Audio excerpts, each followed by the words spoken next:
Les voy a pedir el favor, si me dan permiso, de predicar desde aquí, ¿no? ¿Verdad que sí? Bueno, me siento más cerca de ustedes. Creo que lo vamos a disfrutar más desde aquí. Familia, qué alegría, por fin se dio la oportunidad de poder venir a compartir esta historia. Cada uno lo vivió desde dos lados distintos, ¿verdad? Decía la hermana Ruth, nosotros nos quedamos sin evangelista y desde este lado el evangelista se quedó sin iglesia. Entonces cada uno estaba a la expectativa, ¿verdad? Originalmente íbamos a venir aquí a la ciudad de Barcelona, ocurrió una calamidad con la iglesia donde originalmente íbamos a ir.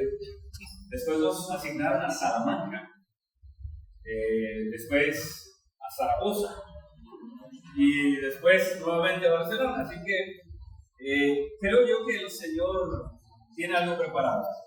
Tiene algo preparado para ustedes, tiene algo preparado para mí, pero también tiene algo preparado para esas personas que nosotros sabemos que deberían estar aquí esta semana.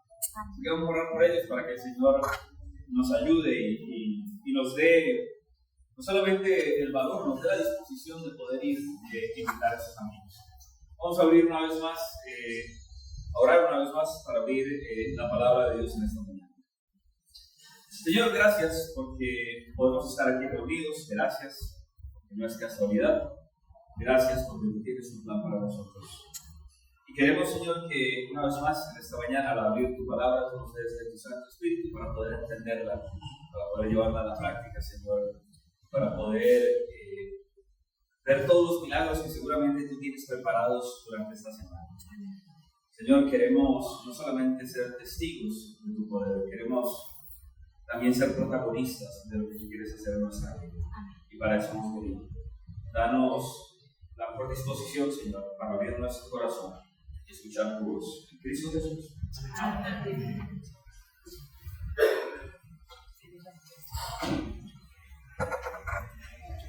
Me alegra ver rostros conocidos, rostros que hace más de ya 15, 20 años no veía. Pero me alegra también ver tantos rostros por conocer. Así que va a ser una semana donde vamos a poder estarnos conociendo poco a poco. Mañana, en el primer día de conferencias, voy a presentarles a mi familia para que los conozcan. Mi esposa ha estado siguiendo las redes sociales de la iglesia, ha estado mirando un poco. Ella estaba más enterada que yo para dónde venía, así que ella era la que me estaba poniendo al día. Pero mañana los voy a presentar para que ustedes conozcan mi linda familia. Muy bien, vamos a entrar en el tema de esta mañana. El título de esta mañana lleva por título Vamos, ¿cuándo? Vamos ahora. Y quiero que vayamos a nuestras Biblias. Yo tengo los textos en pantalla, ¿verdad? Pero es bueno que ustedes tengan su Biblia para que vayan siguiendo la lectura. En el libro de Segunda de Reyes, el capítulo 6. Segunda de Reyes, el capítulo 6. Y quiero, antes de entrar en la historia, si me permiten, poner un poco de contexto de qué es lo que está ocurriendo, qué es lo que está rodeando la historia que vamos a ver en esta mañana. En primer lugar, vamos a recordar algunas cosas importantes. Cuando el reino de Israel se divide, nosotros vamos a encontrar dos reinos, el reino del norte y el reino del sur. Y estos son datos interesantes, esto no se les va a olvidar. ¿Quién fue el primer rey de Israel? Saúl. Muy bien. ¿Cuántos años reinó Saúl? Muy bien, 40 años. Después de Saúl, ¿quién vino? David. ¿Cuántos años reinó David? ¿Alguien sabe? 40 años. ¿Y quién fue el tercer rey de Israel? Salomón. ¿Alguien sabe cuánto tiempo reinó Salomón? 40 años. Ustedes saben mucho de Biblia, definitivamente. Ven, ya eso no se les olvida. 40 años Saúl, 40 años David, 40 años Salomón. Fueron los 120 años que Israel fue un reino unido. Después de eso, las tribus se dividen, ¿verdad? La tribu de Judá y la tribu de Benjamín se quedan en la parte del sur. Las otras tres tribus se van en la parte del norte. En la parte del norte es lo que conocemos como la región, el reino de Israel, cuya capital era Samaria, ¿verdad? En la parte sur estaba Judá, ¿verdad? Cuya ciudad principal o su capital era Jerusalén, ¿verdad? Entonces, ¿por qué digo esto? Porque cuando nosotros abrimos la Biblia vamos a encontrar historias de reyes, historias de profetas, pero a veces no sabemos si eran reyes del norte o eran reyes del sur. Y si eran profetas que fueron llamados por Dios en el norte, o eran profetas que fueron llamados por Dios en el sur. Y en ambos, de manera paralela, se va dando el relato de la historia bíblica en el Antiguo Testamento. La historia de Segunda de Reyes, en el capítulo 6, nos ubica en el reino del norte. ¿Okay? El profeta, quizá el profeta más representativo que tiene la Biblia es Elías, es el representante de los profetas. Era profeta del reino del norte, de Israel. Y para que ustedes conozcan un poco lo que está ocurriendo en el capítulo 6, lo que primero encontramos es la historia de cuando Eliseo, después de Elías viene su sucesor Eliseo, hace flotar el hacha. Recuerda la historia de Eliseo haciendo flotar el hacha. Después vamos a encontrar otra historia fascinante, y es que el rey de Siria, Ben-Hadad, está desde hace rato intentando invadir a Israel, pero por alguna razón, cada que organiza una estrategia para invadir a Israel, el rey de Israel se da cuenta de que el rey de Siria lo va a atacar, y entonces el rey de Siria empieza a decir: yo creo que hay un espía, ¿verdad? Hay un infiltrado entre nosotros. Y alguien dice: no, rey, no hay un infiltrado. Lo que pasa es que en Israel hay un profeta. Su nombre es Eliseo. Y cuando tú haces planes en tu cámara más secreta, el Señor le revela a Eliseo lo que tú vas a hacer, y Eliseo le habla al rey de Israel. Entonces, ¿saben qué dijo el rey? Pues tráiganme a Eliseo. Y Eliseo no vivía en Samaria, vivía a las afueras de Samaria con su siervo. Y de repente dice la Biblia que un día en la mañana su siervo se levanta, ¿verdad? Abre las cortinas para que entre la luz. Y cuando abre las cortinas, de repente, ¿saben qué encuentra? Todo el ejército sirio rodeando la casa de Eliseo. ¿Okay? No tenían nada para defenderse, no tenían cómo responder ante tremenda invasión del imperio. Y obviamente el siervo de Eliseo pierde un poco la calma y empieza a decir: Eliseo, llegaron, nos rodearon, hasta aquí llegamos. Y Eliseo dice: cálmate. ¿Por qué? Porque son más los que están con nosotros que los que están contra nosotros. Amén. Y entonces Eliseo tiene una oración y le dice al Señor: te ruego que abra sus ojos para que vea. Porque Eliseo veía algo que su siervo no veía. Y cuando el Señor abre los ojos del siervo, ve un ejército angelical cuidando la casa de Eliseo. Familia, ¿acaso no es maravilloso? Amén. Hay cosas que nosotros no vemos, el Señor sí ve. Y a veces lo único que necesitamos es que el Señor abra nuestros ojos. Amén. Para poder ver esas cosas que Él está haciendo en nuestro favor y que nosotros no vemos. Pero ahora Eliseo ora y dice: Señor, te ruego que cierres ahora los ojos de los sirios. Y cerró los ojos del ejército sirio y se los llevó para la capital, para Samaria. Yo me imagino los sirios no sabían para dónde iban, hasta que los lleva directamente al palacio del rey. Y ahora sí, Señor, ahora sí ábrele los ojos. Cuando les abre los ojos a los sirios, ¿dónde estaban los sirios? En el palacio del rey de Israel. Recuerda que el rey de Siria lo que quería era destruir a Israel. Y el rey de Israel se emociona cuando ve todos los sirios ahí, porque dice: los tengo todos aquí, matémoslos. Y Eliseo dice: no se te ocurra, esa no es la idea, para eso no los traje. Aliméntalos, dales agua, trátalos bien, enséñale cómo un cristiano debería tratar a los demás. Los alimentó, los cuidó y los envió de regreso al rey de Siria. Ahora, imagínate que tú eres el rey de Siria y viene tu ejército, un ejército que donde pasaba solo dejaba ruina y ceniza, y están esperando que venga con la cabeza de Eliseo, con Eliseo vivo, en su defecto. Y de repente vienen los soldados y Eliseo allá en su casa. ¿Y qué pasó? ¿Por qué se demoraron tanto? No, es que estamos en el palacio del rey de Israel. ¿Y cómo no los mataron? No, al contrario, nos dieron comida, nos dieron pan, nos dieron agua, nos dieron vino. Y lo interesante es que el testimonio del ejército sirio enfureció más al rey Ben-Hadad. Y ahora lo que dice el rey, lo que hace el rey Ben-Hadad es que, dice la Biblia, que rodea todo Israel. La Biblia usa una palabra para eso, sitiar a Israel. Sitiar es, no te voy a atacar, te voy a rodear de tal manera que nada va a poder entrar y salir. No van a entrar suministros, no van a entrar alimentos, no van a entrar medicinas, no van a entrar ayuda humanitaria. Te voy a rodear a tal punto de que tú mismo te vas a consumir. Y dice la Biblia que el rey Ben-Hadad sitió a Israel. Israel empezó a entrar en una hambruna.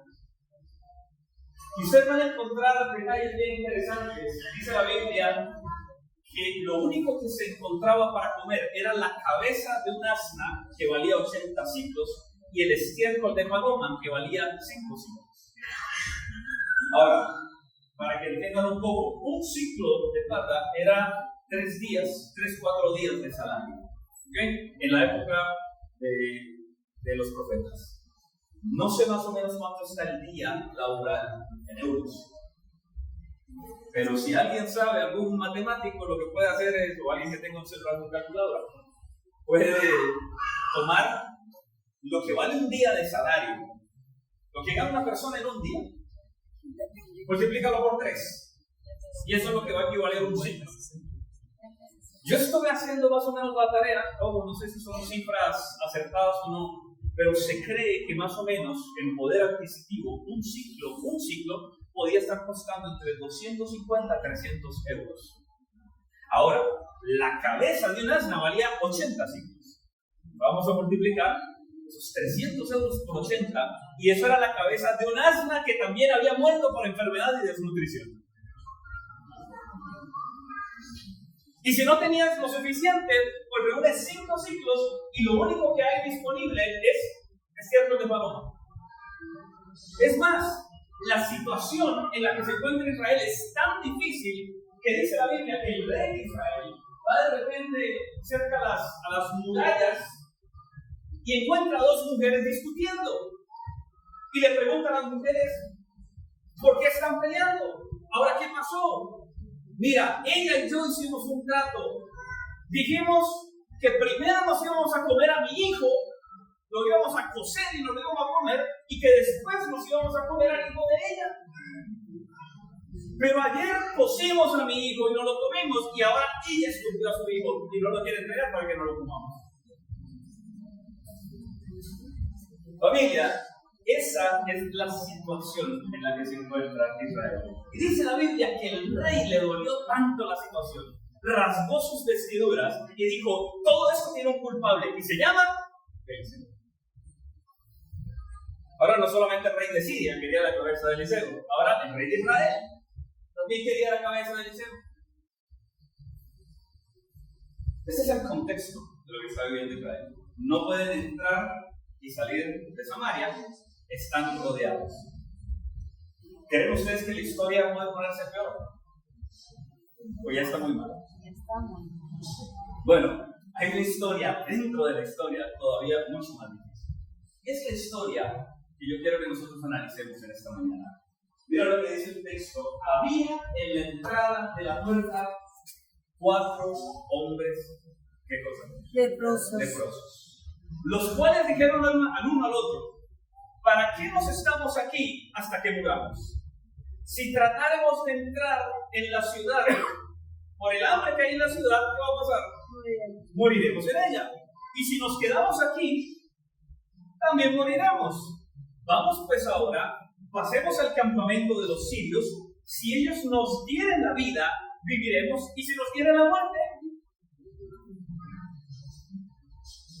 O sea, tú piensas que la historia es mala hasta que encuentras que aparte del hambre y aparte de la enfermedad, también había leprosos. Ya de por sí la lepra era considerado un castigo divino. La lepra era tan terrible que los médicos no trataban la lepra porque no la consideraban una enfermedad física, sino una enfermedad espiritual. El único que podía declarar a alguien limpio de la lepra, ¿saben quién era? El sacerdote. Porque los médicos decían, esta enfermedad no es humana. Esta enfermedad no hay ciencia que la pueda tratar. Mira a ver cuáles son tus pecados y ve y arregla con un sacerdote. Tienes una ciudad rodeada. Tienes una ciudad llena de hambre. Tienes una ciudad llena de enfermedad. Y aparte eres leproso. No puedes estar en la ciudad y te sacan fuera de la ciudad. Y ahí están los 4 leprosos. Y me encanta el pensamiento de ellos, porque es muy sencillo, es muy práctico. Si nos quedamos aquí afuera, ¿qué pasa? Vamos a morir. Vamos a morir. Ahora, si entramos a la ciudad, que no nos dejan entrar a la ciudad. Si entramos a la ciudad, ¿qué pasa? También Moriremos. vamos a morir. Y dice uno de repente, oye, ¿y qué tal si nos vamos para el campamento de los sirios? Y si nos matan, dice el otro. Dice, bueno, morimos allá, morimos acá, morimos adentro, como quiera. Vamos a morir. Pero ellos no saben que somos leprosos. Aquí saben que somos leprosos, por eso no nos dejan entrar. Pero allá no saben que somos leprosos.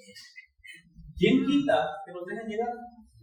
¿Quién quita que nos dejen entrar? ¿Quién quita que nos den la vida? Y si nos matan, como quieran, prácticamente escojamos dónde queremos morir.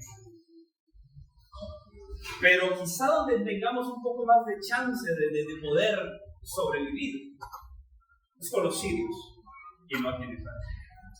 Así que dice el texto que se levantaron los 4 leprosos, salieron del campamento y tomaron la decisión de irse hacia el campamento de los sirios. Se levantaron pues al anochecer para ir al campamento de los sirios, y llegando a la entrada del campamento de los sirios, miren lo que pasó, no había nadie.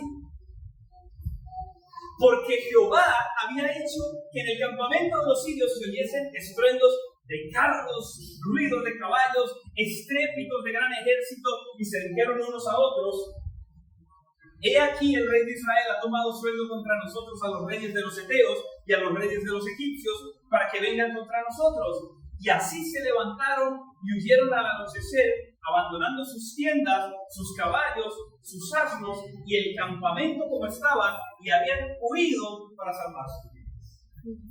Miren qué fascinante. Mientras la gente estaba ya muriéndose de hambre, perdiendo la esperanza, Dios estaba trabajando.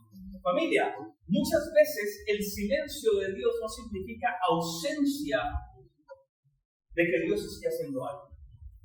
El hecho de que nosotros no lo sepamos no quiere decir que Dios no esté obrando. Y muchas veces nosotros nos frustramos porque sentimos que Dios está en silencio en nuestra vida. Porque quizá quisiéramos ver un poco más de acción, quisiéramos ver más movimiento.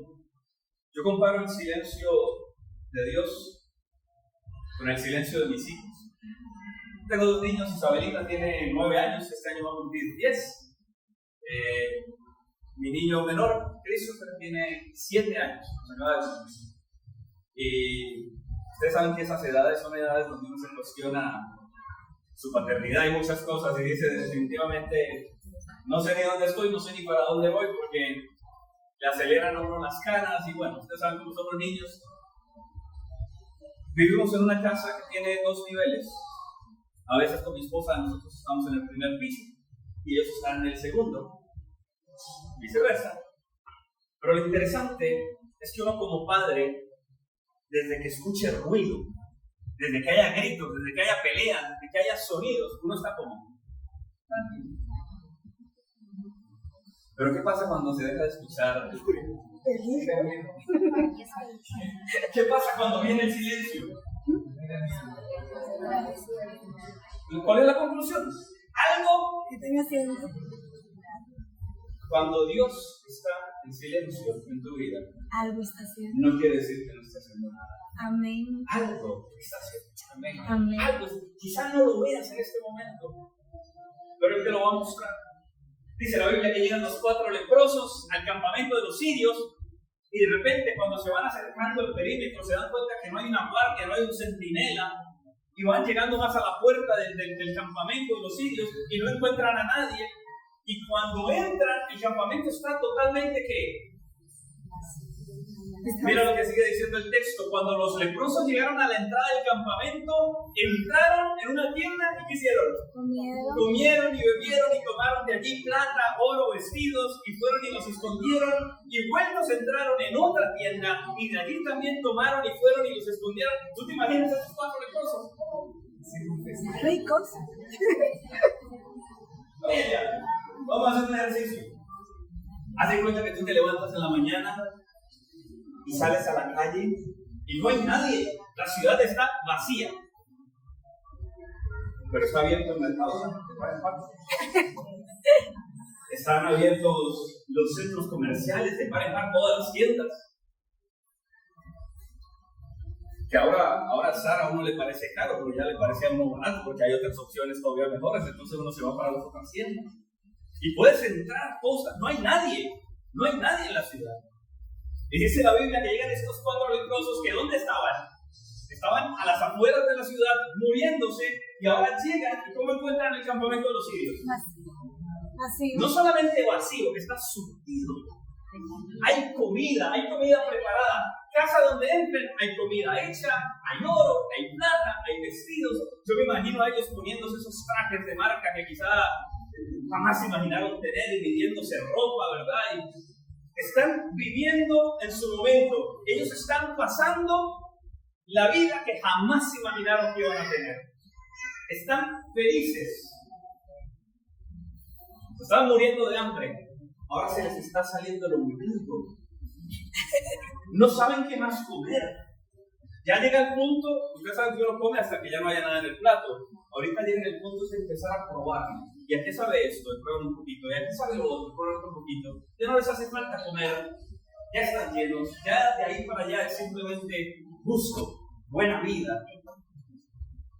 Yo me imagino a estos 4 hombres sentados brindando. Seguramente por su buena suerte. Seguramente por qué buena decisión la que tomó. Oye, ¿a quién fue que se le ocurrió la idea de venir? Gracias. Gracias por ello. Pero de repente dice la Biblia que la sonrisa se borra de su rostro. Que la alegría les baja. Y que de repente lo que al principio sabía dulce, ahora empieza a tener un sabor amargo. Y lo que antes era gozo y era felicidad, ahora empieza a convertirse en lágrimas, en remordimiento, y quizá pasaron de tener el mejor momento de sus vidas a un momento difícil. Dice la Biblia que por un momento las risas se detuvieron y llegan ellos a la siguiente conclusión. Se dijeron el uno al otro: no estamos haciendo bien. Hoy es día de qué cosa? De buena nueva. ¿Hoy es día de qué? De buena nueva. Y nosotros Callamos. Y si esperamos hasta el amanecer, nos alcanzará nuestra maldad. Vamos pues ahora, entremos, demos la nueva en la casa de Dios. Amén.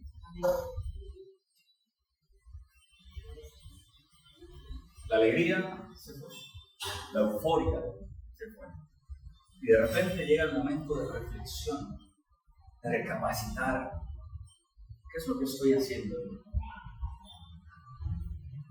¿Qué es lo que realmente... ¿Es esto lo que Dios quiere para mí? Hay 3 cosas que ellos mencionan, familia, que yo quiero que nosotros podamos aprender de esos 4 leprosos en esta mañana. ¿Están listos? 3 lecciones valiosas. Número 1, familia. ¿Qué es lo primero que ellos dicen? No estamos haciendo bien. No estamos Haciendo bien. Y yo me pregunto, ¿qué era lo malo que estaban haciendo? ¿Le estaban robando algo a alguien? Bueno, en su defecto eran los enemigos de Israel. El campamento estaba ¿cómo? Vacío. Estaba vacío. No había nadie. Habían huido. los sirios pensaron que el rey de Israel se había unido con los egipcios y con los heteos, que trajeron refuerzos y prefirieron huir. Así que todo estaba a disposición de ellos. ¿Le estaban haciendo daño a alguien? No. Pero aún así dicen, no estamos haciendo bien. Y entiendan algo, el problema no era lo que estaban haciendo. El problema era lo que no estaban haciendo. El texto llama la atención porque el texto dice, no estamos haciendo bien. Hoy es día de buena nueva y nosotros nos callamos. Familia, muchas veces el problema no es lo que hacemos, sino lo que no hacemos. Y nosotros quizás nos damos algún aliciente de conciencia diciendo, bueno, pero yo no estoy haciendo nada malo. Y la pregunta es, ¿pero estoy haciendo algo bueno? Porque no se trata solamente de lo que nosotros hacemos, se trata también de lo que nosotros no hacemos. Y son las dos cosas que nosotros debemos tener en cuenta. Por ejemplo, en la Biblia, el pecado, la Biblia lo define como el pecado es transgresión de la ley, ¿verdad? Y habla de cometer pecado, habla de la comisión. Pero también la Biblia dice que pecado no es solamente hacer lo malo, pecado es saber hacer lo bueno. Entonces, y eso lo dice Santiago, dice, pero ahora os jactáis en vuestras soberbias, toda jactancia semejante es mala, y el que sabe hacer lo bueno y no lo hace, ¿le es qué cosa? Pecado. Le es pecado. O sea, que no solamente se trata de dejar de hacer cosas malas, se trata también de empezar a hacer ¿qué cosas? Cosas buenas. Cosas buenas. Por ejemplo, nosotros tenemos ciudades que fueron destruidas por su maldad. Sodoma y Gomorra, quizás son un ejemplo de ciudades corruptas que hicieron lo malo, pero saben que la destrucción de Sodoma y Gomorra no solamente fue por lo que hicieron, también fue por lo que no hicieron. El profeta Ezequiel decía, he aquí esta fue la maldad de Sodoma tu hermana, soberbia y saciedad de pan y abundancia de ociosidad tuvieron ellas y sus hijas, y no fortaleció la mano del afligido y del menesteroso. Es decir, Sodoma y Gomorra no solamente se perdió por lo malo que hacían, sino también por el bien que no hacían. Y aquí es cuando yo entiendo que Dios no solamente me salvó para que yo deje de hacer cosas malas. Dios me salvó no solamente para lo que yo deje de hacer, sino también para lo que yo tengo que empezar a hacer. Y muchas veces nos conformamos con ser cristianos que no hacen lo malo, pero nos olvidamos en trabajar para ser cristianos que hacen lo bueno. La pregunta es, ¿qué era lo que no estaban haciendo los otros? Porque ya vemos que no estaban haciendo nada malo, pero tampoco estaban haciendo nada bueno. algo bueno. ¿Qué era lo bueno que no estaban haciendo? ¿Saben la conclusión a la que ellos llegaron? Esto no solamente es muy bueno, esto es demasiado para nosotros. Y tienes que compartir. Y esto hay que compartir. Exactamente. Familia, esa es la esencia del Evangelio. Amén. Esa es la esencia del Evangelio. El Evangelio es demasiado bueno porque el Evangelio es la historia de cómo Dios me tomó a mí siendo un leproso en la puerta de la ciudad y me llevó a lugares donde yo jamás me imaginé que iba a estar. Y me alimentó cuando tenía hambre, me sanó cuando estaba herido. Seguramente muchos de los que estamos aquí, no conozco sus historias, pero seguramente muchos de los que estamos aquí tenemos una historia de la cual Dios nos sacó. Y donde estamos hoy es gracias a Él. Y lo que tenemos hoy es gracias a Él. Pero el problema es que donde venimos hay más gente como nosotros. Amén. Hay gente que también necesita escuchar qué es lo que Dios está haciendo en mi vida.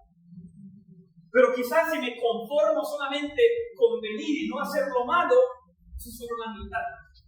Porque ahora la parte es también empezar a hacer lo bueno. Y lo bueno en este caso para los leprosos no era simplemente llegar y saciarse del botín de los sirios. Lo bueno para los leprosos era volver y decirle a todos los que estaban muriendo de hambre, Dios ha orado y aquí hay comida.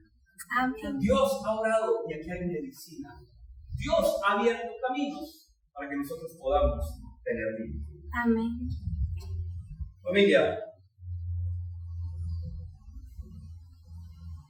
es interesante porque las buenas nuevas no es simplemente compartir una serie de enseñanzas. Las buenas nuevas no es simplemente presentar un cúmulo de verdades que tengan 2 o 3 versículos bíblicos para que la fundamenten. Las buenas nuevas es lo que Cristo Jesús ha hecho en mi vida. Como Cristo Jesús ha transformado mi vida. Amén. Y ustedes se ponen a mirar la palabra de Dios. Es la historia de un Dios en acción. En la vida de otras personas, en la vida de su pueblo, en la vida de nosotros. Pero la palabra de Dios no tiene sentido si no es viva, si no está en mi vida, si no se ve reflejada en mi vida. Porque cuando lo que yo predico es una cosa, pero lo que yo vivo es otra totalmente diferente, la gente lo único que va a entender es que yo tengo un conocimiento teórico, pero es un conocimiento que no es funcional. Pero cuando la gente ve una vida transformada, yo pregunto, ¿cómo pueden refutar eso? Tú puedes sentarte a hablar de verdades bíblicas con una persona y alguien te puede decir, mira, ¿sabes qué? Yo no creo en la Biblia. ¿Y qué haces tú? ¿A qué versículo vas? Para mí la Biblia no es una fuente de autoridad. En ese momento lo único que tú tienes que hacer es cerrar la Biblia y entender que por ese lado no fue. ¿Cómo más puedo llegar a esa persona? Oh, pero hay algo que es diferente. Cuando tú regresas al lugar de donde viniste, ya no siendo el mismo, siendo alguien distinto, siendo alguien transformado, no importa lo que crea esa persona, te va a preguntar, ¿qué pasó contigo? ¿Qué fue lo que ocurrió? ¿Y qué vas a decir tú? Era un leproso, muriéndome a las afueras de la ciudad. Y Cristo Jesús me tomó, me trajo donde nunca pensé que iba a llegar. Me perdonó, me sanó, me restauró y Él puede hacer lo mismo. Amén. No te creo. Pero a ti no te lo contaron. Tú no lo leíste. Es tu vida. Es tu testimonio. Amén. El sermón más poderoso que nosotros podemos compartir es el testimonio de una vida transformada por Cristo Jesús. Amén. Pero para eso tenemos que tener una vida transformada por Cristo. Amén. Cuando los leprosos se sientan, se dan cuenta que no están haciendo bien. Porque hay gente que también necesita estar ahí y no está. Familia querida, cuando nosotros abrimos la Biblia nos damos cuenta que el propósito de Dios no era solamente salvarnos del pecado. La salvación no es una invitación a un estado de comodidad simplemente. La salvación también es un llamado a la acción. ¿Se recuerdan ese texto creo que es 1 Pedro 2:9, ¿no? Vosotros sois linaje escogido, real, nación, santa, pueblo escogido. pero no termina ahí. Pueblo adquirido por Dios, ¿para qué? Para que anunciéis de aquel que os llevó de las tinieblas. Es decir, que la salvación tiene un propósito más grande que simplemente dejar de hacer cosas malas. Es que podamos compartir las buenas nuevas. Hoy es día de buenas nuevas. Hoy es día de buenas nuevas. Hoy nosotros estamos empezando, oficialmente mañana en la noche, vamos a estar empezando una serie de conferencias. Lleva por título Aún hay esperanza. Yo pregunto, ¿tú has encontrado esperanza en tu vida? Amén. ¿Qué vas a hacer con esa esperanza que encontraste? Compartirla con demás. Porque si callamos, no estamos haciendo bien. No morimos. Entonces, lo primero que los leprosos dicen es, no estamos haciendo bien. ¿De qué sirve tanta comida? ¿De qué sirve tanta abundancia? ¿De qué sirve tanta riqueza si no lo estamos compartiendo? Y hago un paréntesis. Ustedes saben que cuando uno viene invitado a una iglesia, uno puede decir cosas que en su propia iglesia no puede decir. Porque yo me voy, ya ese es el problema del pastor Joey que queda aquí. Muchas veces nos enfocamos en programas para nosotros, en llenar el calendario, en actividades para nosotros, en llenarnos primero nosotros. Y pensamos en cómo beneficia esto a la iglesia y cómo beneficia esto a la hermandad. Pero si nos quedamos ahí, iglesia, no estamos haciendo bien. Porque las buenas nuevas que me trajeron a mí hoy aquí son las mismas buenas nuevas que yo tengo que compartir con las personas que están aquí. Amén. No estamos haciendo bien. Es la primera conclusión o reflexión que hacen los leprosos. La segunda es, no podemos esperar. Mira lo que sigue diciendo el texto. Hoy es día de buena nueva y nosotros callamos. Y ahora mira esta parte. Si esperamos hasta el amanecer, ¿qué pasa? Nos alcanzará nuestra maldad. No, está bien, vamos a compartir la noticia, pero vamos mañana. No, es hoy. Vamos mañana. Hoy. Porque es que, decía uno de los leprosos, es que estoy muy lleno. Comí mucho, no puedo caminar así porque de pronto se me regresa la comida. Tengo sueño. Tanto tiempo yo soñando para dormir en una cama y ahora tengo una cama doble de esas que uno puede organizarle la temperatura, organizarle qué tan duro, qué tan suave quiere el colchón y tú más, así que tengo que regresar a donde vine. Pero mira lo que uno de ellos dice: si esperamos hasta el amanecer, nos alcanzará nuestra maldad. Es decir,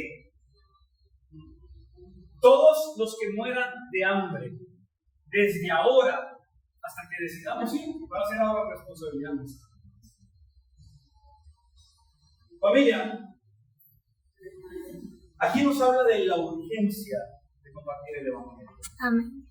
Hay dos conceptos que la Biblia maneja mucho con relación al tema del tiempo. En el griego se utilizan dos palabras. Una es cronos y la otra es kairos. Probablemente habrán escuchado algunas de estas palabras.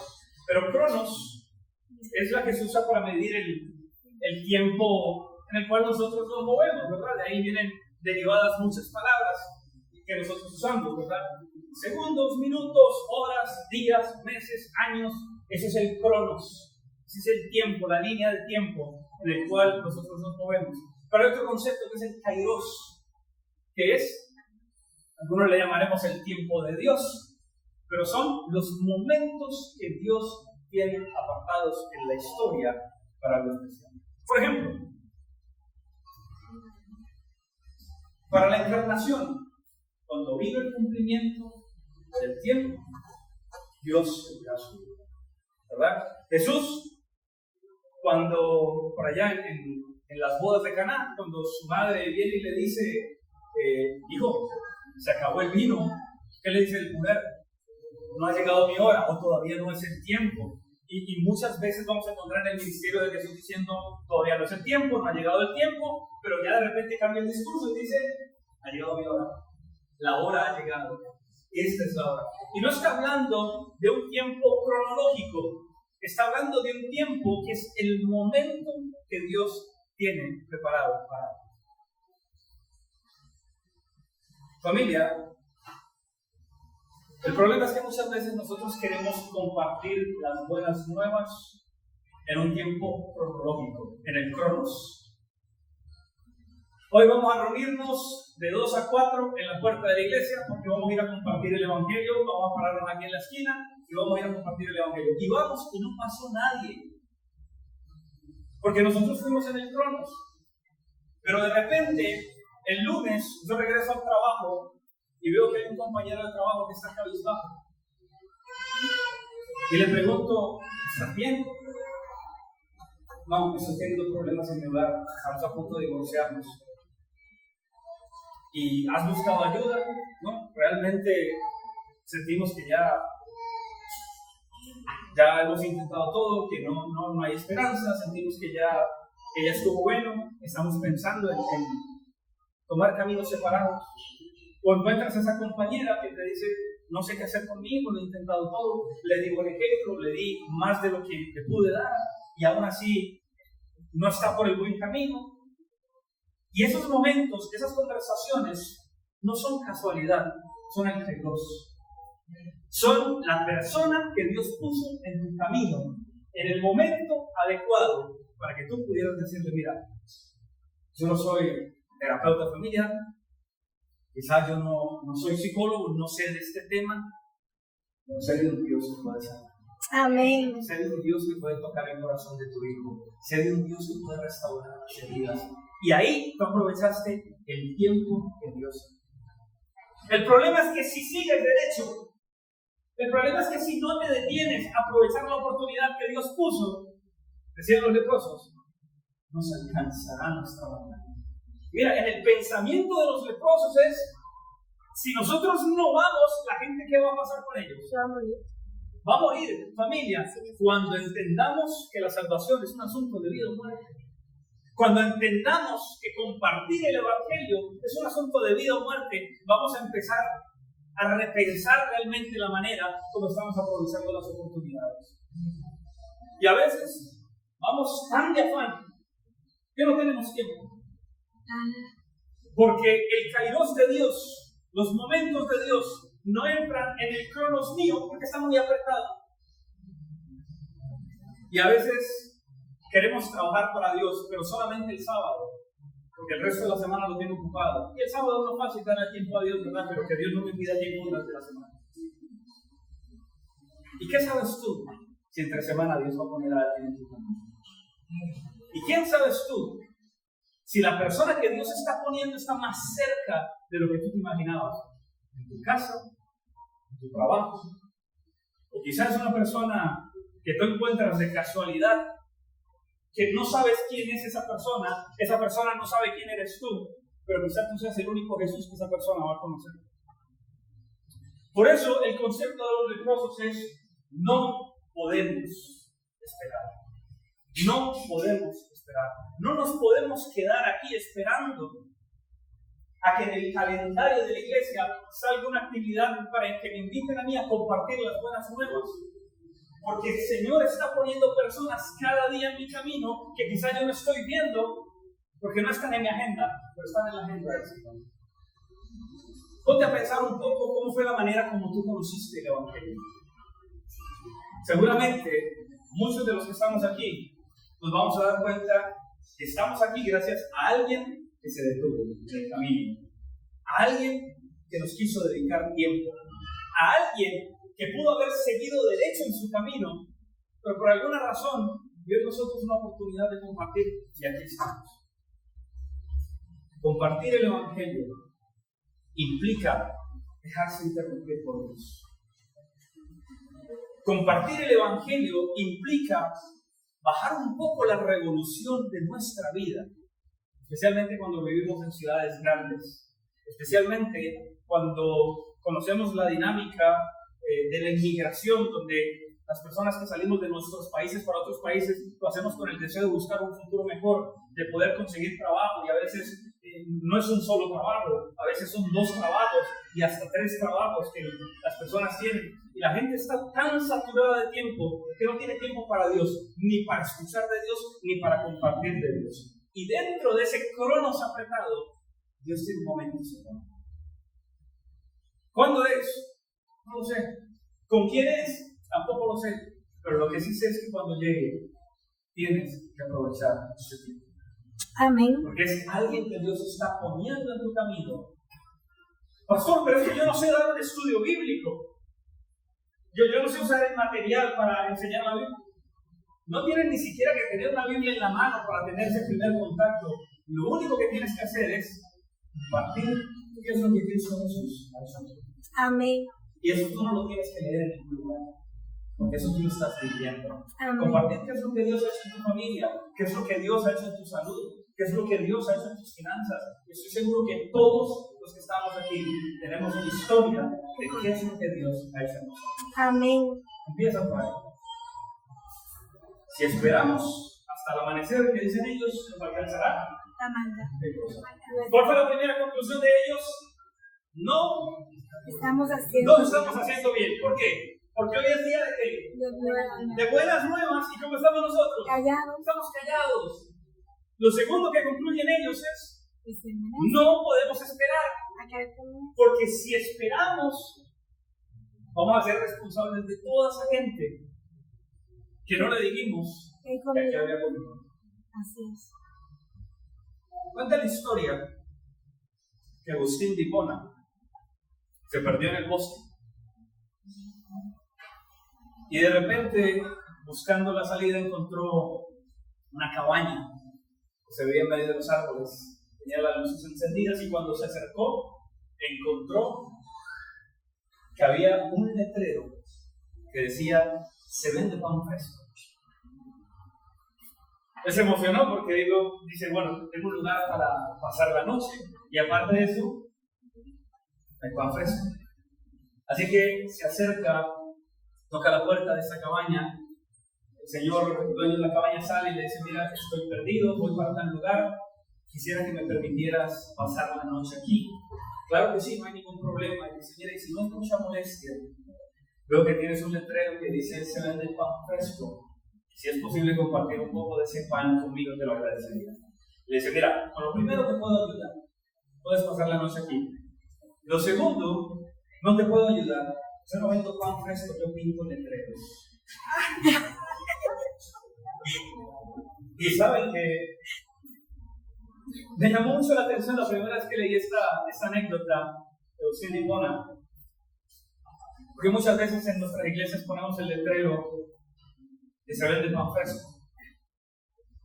Y mucha gente se acerca a nuestras iglesias porque quiere encontrar ¿qué cosa? Pan fresco. La pregunta es: ¿tenemos pan para ellos o pintamos letreros?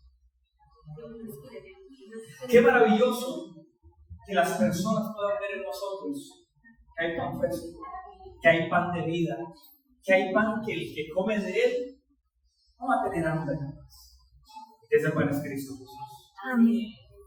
No estamos haciendo bien porque hoy es día de buenas nuevas, Y nos estamos callados. Lo segundo que dicen es: esperamos hasta si mañana. esperamos hasta mañana, La maldad. nos va a alcanzar nuestra maldad. Y lo tercero que ellos dicen es: perdón, Jesús decía, me es necesario hacer las obras del que me envió, entre tanto que el día dura. La noche viene Cuando nadie. cuando nadie puede trabajar. Ahora podemos trabajar. Va a llegar el momento donde queremos hacer lo que podemos hacer ahora y no vamos a poder.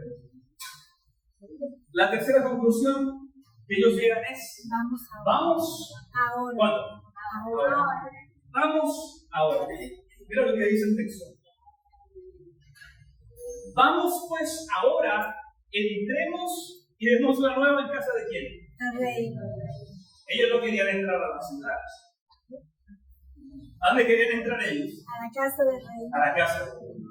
Familia, la fe verdadera produce movimiento. Amén. La fe verdadera produce movimiento. Y el evangelio no es un secreto para ser guardado. El evangelio es una verdad para ser compartida. Es una verdad para ser proclamada. Y el problema no es que nosotros no queramos ir. ¿Queremos ir o no? ¿Qué queremos decir? ¿Queremos ir? Amén. El problema es que no queremos ir ahora.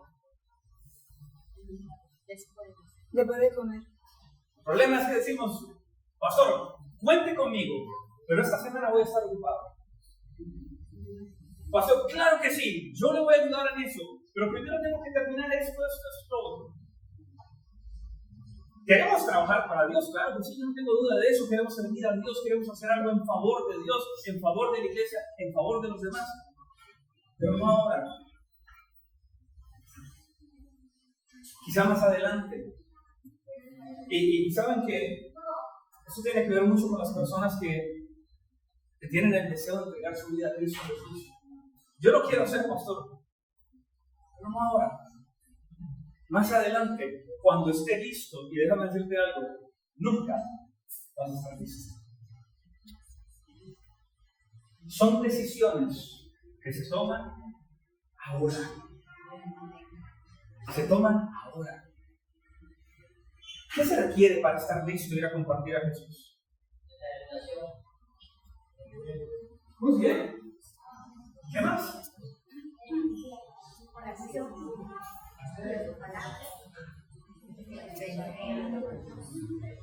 Lo primero que necesitas es un testimonio para compartir. Yo pregunto, ¿ha hecho algo Dios en tu vida? Amén. Tenemos la primera parte. Lo segundo que necesitamos es una oportunidad. Algunas las buscarás tú, otras las pondrá Dios del camino. Amén. Y lo tercero que necesitas es disposición. Amén. Familia, Dios no necesita gente capacitada, Dios necesita gente dispuesta. Amén.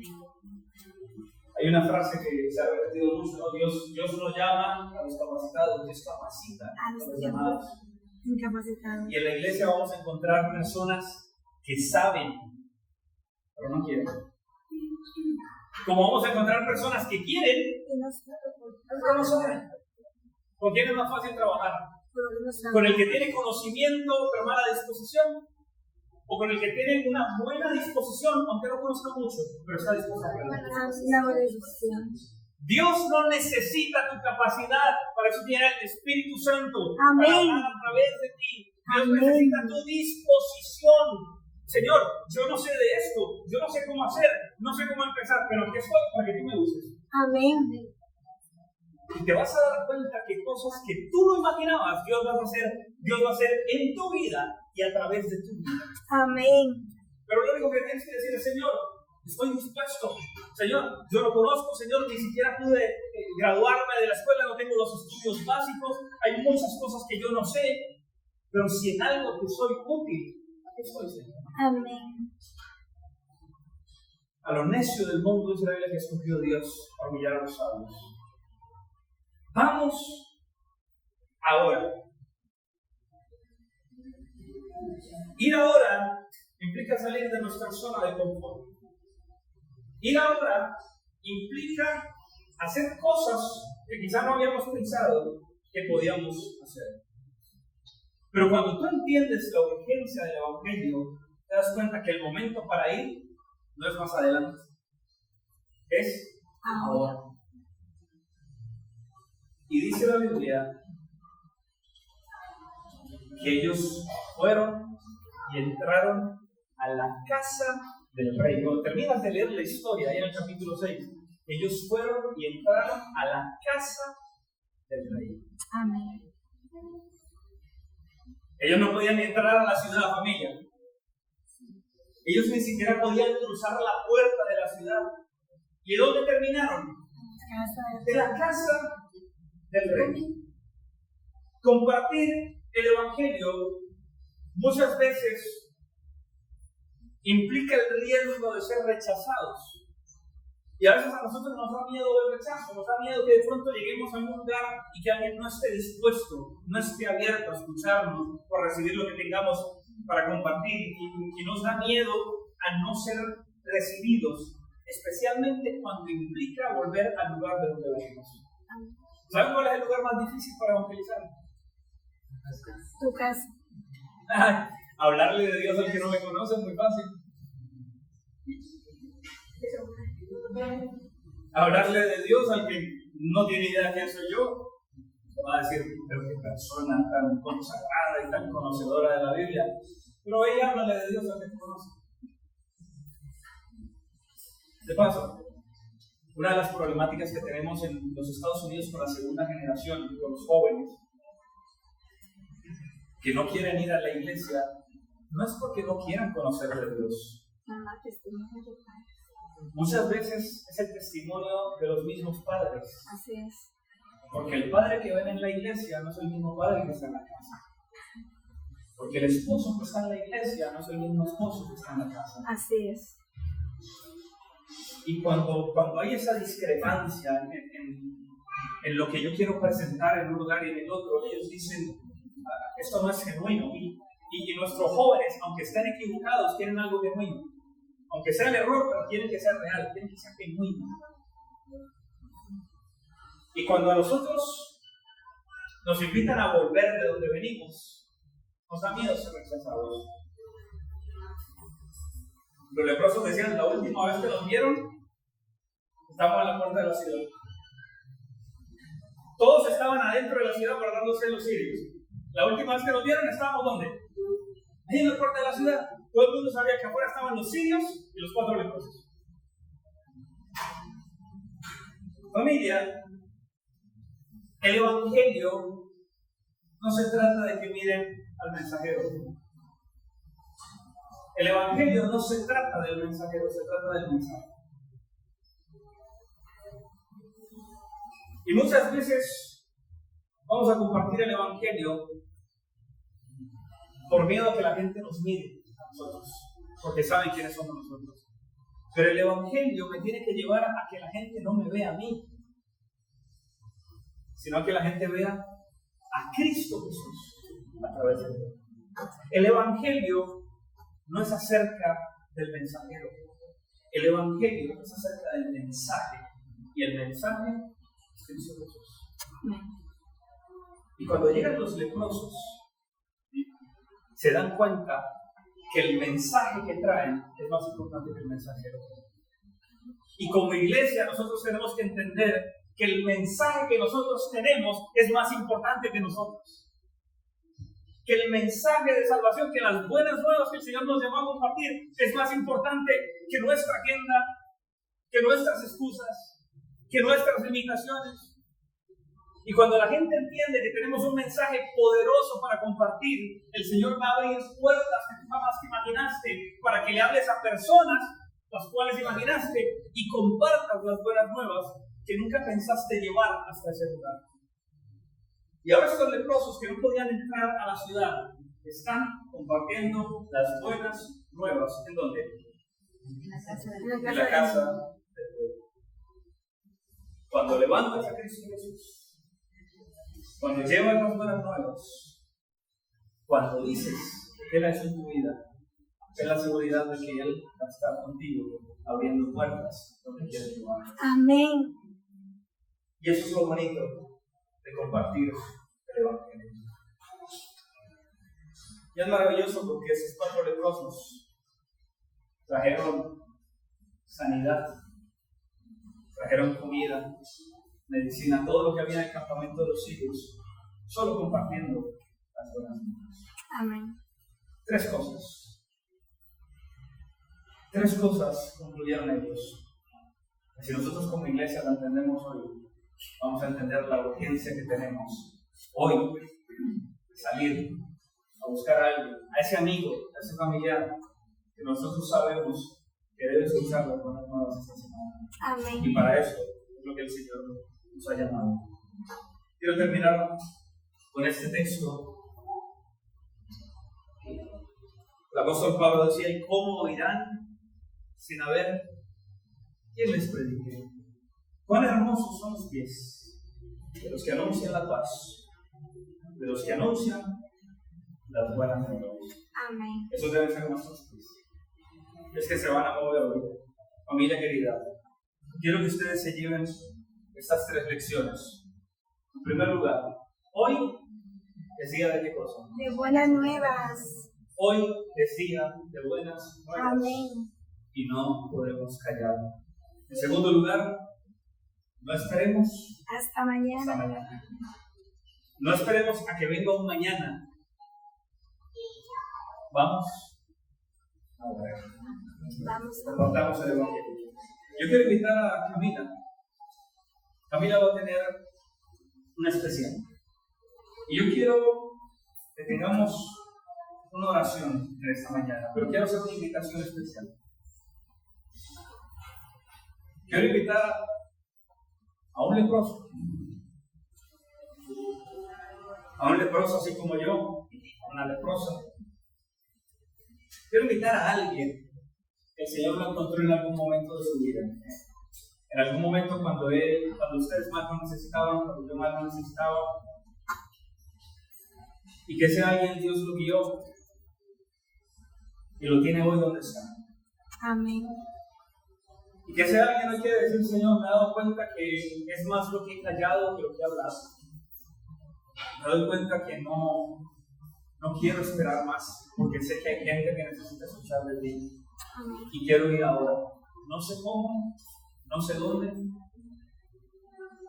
pero quiero que sea ahora. Y quiero que tú me entiendas. Quiero que tú me guíes. Y quiero que tú abras puertas en el camino. Y si ese es tu deseo, ser alguien que quiera compartir el Evangelio, yo quiero invitarte a que te coloques en pie mientras Camila canta.